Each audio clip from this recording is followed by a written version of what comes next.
It was in Chile that Friedman's disciples first learned how to exploit a large-scale shock or crisis. Usually the official storytellers of neoliberalism, the official publicists, don't even mention Chile. They start the story with Thatcher and Reagan because it's much more flattering that way.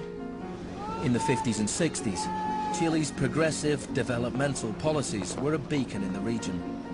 The government invested in health, education and industry. American corporations were worried their investments would suffer. In response, the US State Department began sponsoring students from Chile and the rest of South America to study free market economics with Milton Friedman. The University of Chicago had a joint arrangement with the Catholic University of Chile, under which a great many Chilean students came to the University of Chicago, were trained by us and received PhDs. These students went back and taught in Chile. The Catholic University Economics Department in Santiago became a little Chicago school. Arnold Harberger, the economist in charge of the program, described himself as a seriously dedicated missionary. In 1970, Salvador Allende's Popular Unity government won the election on a platform of nationalization of large sectors of the economy. Chile's phone company was majority owned by the US corporation ITT. It spearheaded attempts to stop Allende becoming president. It had the support of Richard Nixon in the White House. I was not there, but I can tell you what we now know to be a fact. He ordered the CIA to prevent Allende from assuming the presidency. And indeed, they tried to get me to lean on the Chilean military right after Allende was elected. Despite the efforts of the CIA, Allende was sworn in as president.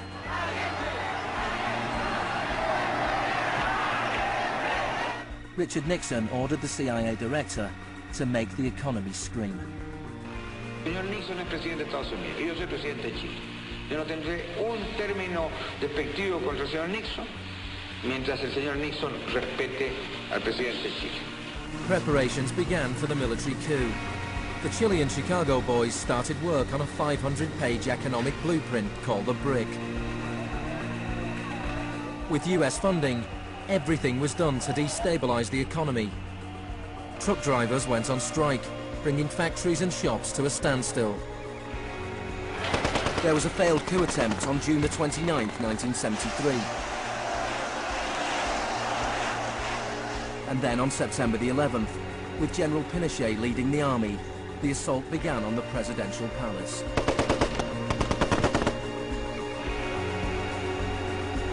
Chile had enjoyed 41 years of uninterrupted, peaceful democratic rule. Now it was being violently overthrown.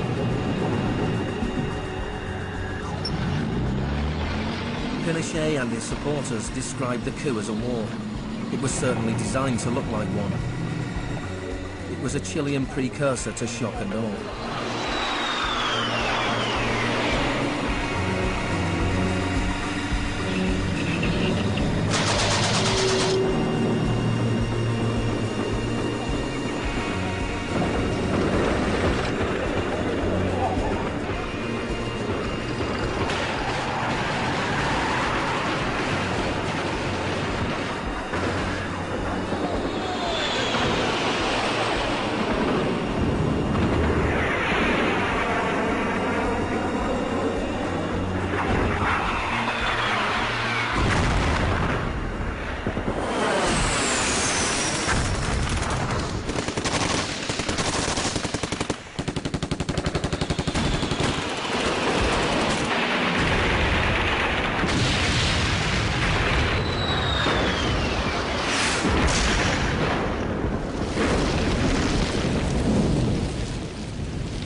Fuerzas Armadas y de Orden, solo bajo la inspiración patriótica de sacar al país del caos que en forma aguda lo estaba precipitando el gobierno marxista de Salvador Allende. The Chicago boys delivered their economic blueprint, the brick, to Pinochet.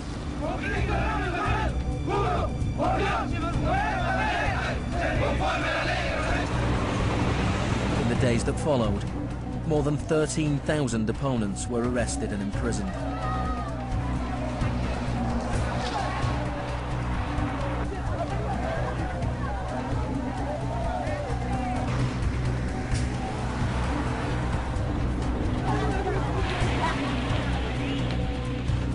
Thousands of prisoners were held in the National Stadium. Many were tortured. Chile became notorious around the world. ¿Cuántas personas?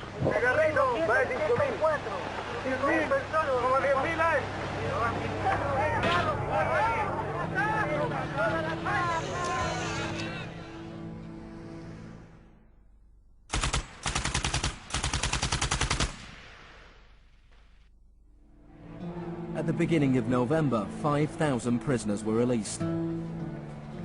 The 900 they left behind were transferred to other detention centers.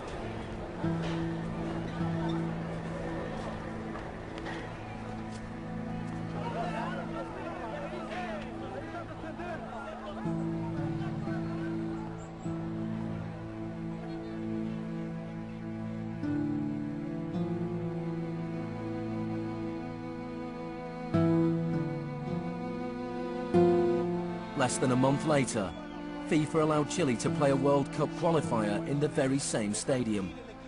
Their opponents, the Soviet Union, refused to play there, so Chile were allowed to score into an open goal and went through to the 1974 World Cup finals.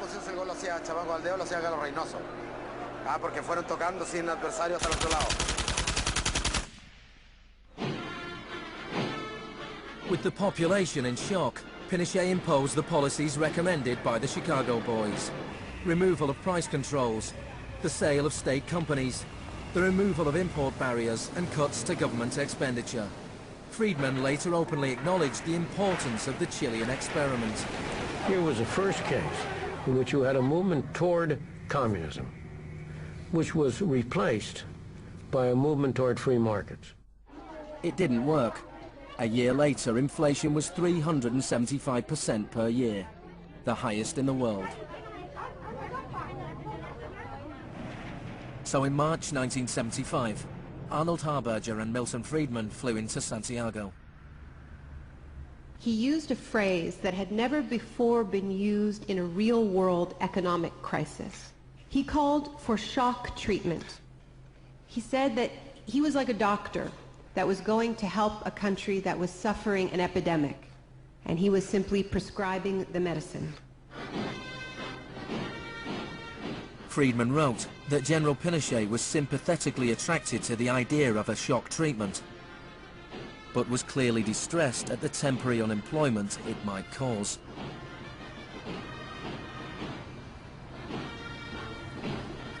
It rapidly became clear that Friedman's economic policies benefited the wealthy at the expense of the poor. It was calculated that a family trying to live on the average wage had to spend 74% of its income on bread. Items such as bus fares or milk became luxuries, and Pinochet got rid of free milk in school, a move that echoed the controversial policy of the young education minister in Britain, who would later become his friend.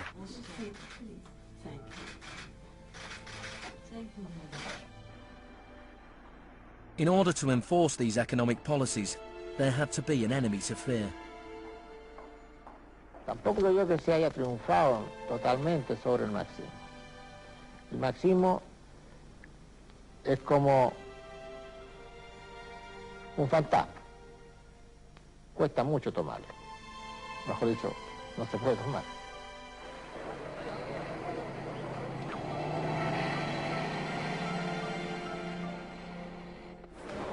Friedman and Harberger argued that free market economics went hand in hand with freedom and democracy. But in Chile, where their ideas were being implemented within the context of a military dictatorship, the opposite was true. Many in Latin America saw a direct connection between the economic shocks that impoverished millions of people and the epidemic of torture inflicted on those who believed in a different kind of society. One of those was Orlando Letelier. Letelier had been Allende's ambassador in Washington. He spent a year in one of Pinochet's prisons before being exiled back to America. In 1976, Letelier wrote, "The economic plan has had to be enforced, and in the Chilean context, that could only be done by the killing of thousands, the establishment of concentration camps all over the country, and the jailing of more than 100,000 persons in 3 years."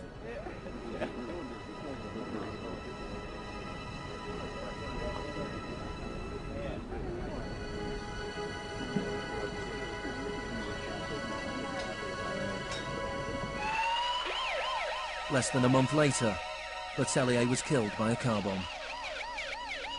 Good evening. A powerful bomb today tore through a car as it was driving along Washington's usually quiet Embassy Row.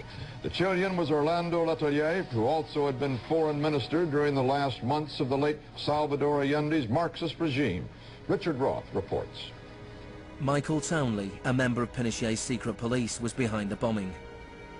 He'd entered the US on a false passport with the knowledge of the CIA. Michael, buenas noches. Buenas noches, Pablo. La opinión del Poder Judicial chileno, ¿hay confianza en él? Mire, yo confío plenamente en la justicia chilena, como patriota y luchador antimarxista y juntista por sobre todas las cosas. Despite his confidence, Townley was extradited to the US and convicted of Letelier's murder. Pinochet ruled Chile as a military dictator for 17 years, but in a frank interview, Harberger remained in denial. You cannot have a repressive government for long within a genuinely free economic system. In the same year as Orlando Letelier's murder, Milton Friedman was awarded the Nobel Prize for Economics. You people have such a distorted idea of what went on. Let me tell you some facts. Number one, I was offered 2 honorary degrees by universities in Chile before I went down. I refused to take them because those universities were being supported in part by public funds, and I did not want to appear in any way to provide any support to the political system in Chile. I'm not a representative of Chile. I'm not an advisor to Chile. I have no commitments to the government of Chile.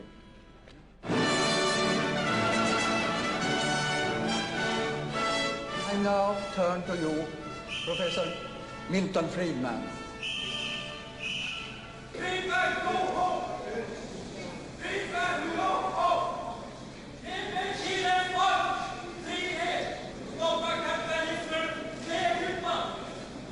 I am very sorry for this incident. It could have been worse.